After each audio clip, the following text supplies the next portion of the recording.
I'm Lejla Demiri, Professor of Islamic Doctrine at the Center for Islamic Theology, University of Tübingen.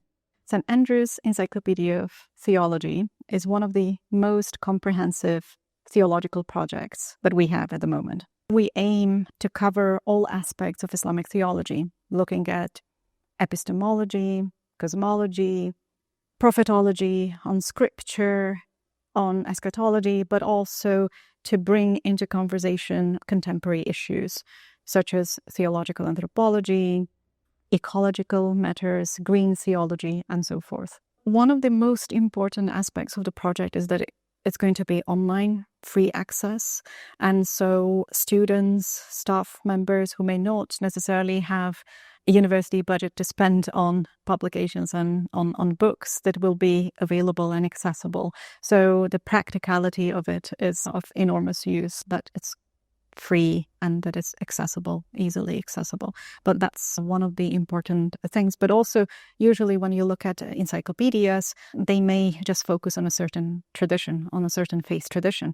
But this is a unique project that includes various faith traditions. So it's not just focused on Christianity, but we have also section on Judaism, we have section on Islam, on Hinduism, on Buddhism. And so this is the reason why I said in the beginning that this is one of the most comprehensive projects in the field of theology. The idea is really to speak from the inside, the insider's perspective. But of course, we do not live in isolation. And therefore, there are a number of topics that would emerge in a number of traditions. And in a way, in those areas, there will be this conversation taking place, but also for researchers. And I'm sure there will be multiple layers as the project goes on. So we are just at the very start. And obviously, the hope is that there will be multiplicity of different topics that will emerge as we move. And there will be new areas that we will be exploring.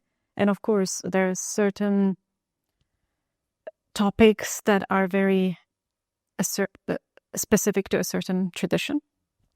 So this is the positive side about a project, that it allows for each tradition to speak for themselves. And therefore, it will be for each tradition, in a way, unique model.